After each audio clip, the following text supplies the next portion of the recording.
কানাডার নাগরিকত্ব রেখেই ডাব্লিউএইচওতে যান সাইমা ওয়াজেদ।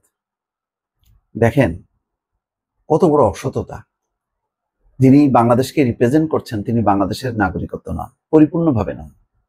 অর্থাৎ তার বাংলাদেশের নাগরিকত্ব আছে, আবার কানাডার নাগরিকত্ব আছে। এটা মানায়?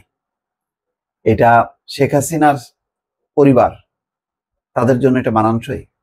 যারা বাংলাদেশকে রিপ্রেজেন্ট করে, যে পরিবারটা এত গর্ব, এত অহংকার, তার পুত্র সজীব ওয়াজেদ জয় যুক্তরাষ্ট্রের নাগরিক, মেয়ে সাইমা ওয়াজেদ পুতুল কানাডার নাগরিক, আবার একই সঙ্গে তারা বাংলাদেশেরও নাগরিক।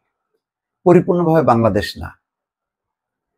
সম্ভবত একমাত্র এই পরিবার শেখ হাসিনাই পরিপূর্ণ বাংলাদেশ ছিলেন, কিন্তু তার পরিবারের সব ডাবল সি নাগরিকত্ব দিয়ে রাখছে, যাতে বিপদের সময় সেই দেশ পাড়ি দেওয়া যায়। তো এই যদি মনোবৃত্তি হয়, এরা দেশ শাসন করে, বড় বড় লেকচার দেয়, দেশপ্রেমের কথা বলে, স্বাধীনতা মুক্তিযুদ্ধের কথা বলে, যাদের নিজেদের মধ্যে এত ভেজাল, যারা নিজেরাই, যে পরিবারটা নিজেরাই মানে পরিপূর্ণ বাংলাদেশি না। আর সাইমা ওয়াজেদ পুতুল সে বাংলাদেশের পক্ষ থেকে হচ্ছে নির্বাচিত হন আঞ্চলিক পরিচালক হিসেবে ডাব্লিউএইচওতে।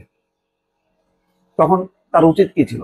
যে কানাডার নাগরিকত্ব ত্যাগ করা, কিন্তু করেননি, সেটাও ধরে রাখছে। অর্থাৎ তারা জানে যে আজও কাল হোক এরা বাংলাদেশে টিকতে পারবে না বা থাকতে পারবে না, আর বাংলাদেশের জন্য জীবন উৎসর্গ করবে এই মানসিকতা তাদের নেই। এই জন্য তারা ওই আর একটা সেকেন্ড অপশন খোলা রাখছে।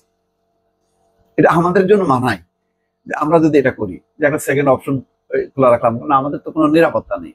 কিন্তু ওনারা তো দেশের জন্য জীবন দেন, তাই না? এই হচ্ছে জীবন দেওয়ার নমুনা।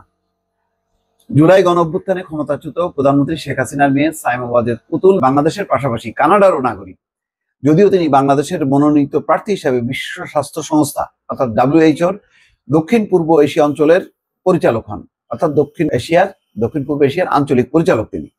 দুর্নীতি দমন কমিশন বলছে মনোনয়নকালে, যখন মনোনয়ন দেওয়া হয়, তিনি কানাডার নাগরিক ছিলেন। দ্বৈত নাগরিকত্ব চেয়ে আবেদন করে সনদ নেওয়া যায়। স্বরাষ্ট্র মন্ত্রণালয়ের কর্মকর্তারা বলেছেন সাইমা ওয়াজেদ সেই সনদ নেননি, ফলে আনুষ্ঠানিকভাবে স্বরাষ্ট্র মন্ত্রণালয় জানে না তিনি দ্বৈত নাগরিক কিনা। যদিও 2008 সালে এক প্রজ্ঞাপন অনুযায়ী কানাডার ক্ষেত্রে দ্বৈত নাগরিকত্ব সনদ নেওয়া বাধ্যতামূলক নয়। সংশ্লিষ্ট ব্যক্তিরা বলছেন যে প্রশ্নটি নৈতিকতার। সাইমা ওয়াজেদ বাংলাদেশের তৎকালীন প্রধানমন্ত্রীর মেয়ে। ডাব্লিউএইচওর দক্ষিণ পূর্ব এশিয়া অঞ্চলের পরিচালক পদে বাংলাদেশের প্রার্থী হিসাবে তার মনোনয়ন তখনই প্রশ্নবিদ্ধ ছিল।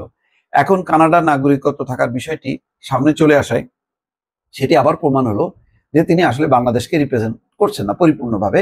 একই সঙ্গে দুই দেশের নাগরিকত্ব নিয়ে একজন একটা দেশকে রিপ্রেজেন্ট করবে, এটা হয় না। দুর্নীতি প্রতিরোধ নিয়ে কাজ করা সংস্থা ট্রান্সপারেন্সি ইন্টারন্যাশনাল বাংলাদেশ টিআইবির নির্বাহী পরিচালক ইফতেখারুজ্জামান বলেন, ডাব্লিউএইচওর আঞ্চলিক পরিচালক পদে সাইমা ওয়াজেদের যোগ্যতা ও দক্ষতা নিয়ে তখনই প্রশ্ন উঠেছিল। তিনি যদি দ্বৈত নাগরিক হয়ে বাংলাদেশের মনোনয়নে ডাব্লিউএইচওতে যান, সেইটা নৈতিকভাবে গ্রহণযোগ্য নয়। অর্থাৎ দ্বৈত নাগরিকত্ব নিয়ে তিনি ডাব্লিউএইচওতে প্রতিনিধিত্ব করেন, এটা হয়? ধরেন জাতিসংঘে আমাদের যে প্রতিনিধি আছেন তিনি যদি দ্বৈত নাগরিক হয়, এটা হলো? বিষয়টা একেবারেই নৈতিকতা।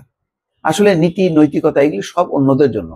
শেখ হাসিনা এবং তার পরিবার এমন একটা পর্যায়ে তাদের নীতি নৈতিকতা নিয়ে কোনো প্রশ্নই করা যাবে না, কারণ তারা বঙ্গবন্ধুর কন্যা। এরা হচ্ছে মানে যা খুশি তাই করবে। বাংলাদেশকে একেবারে মানে বাংলাদেশের সমস্ত নাগরিক প্রজা, আর তারা হচ্ছে রাজরা, তারা দেশ স্বাধীন করেছে, আমরা হচ্ছে দয়ার দাক্ষিণ্য নিয়ে চলি। এই হচ্ছে একটা মনোভাব তাদের মধ্যে।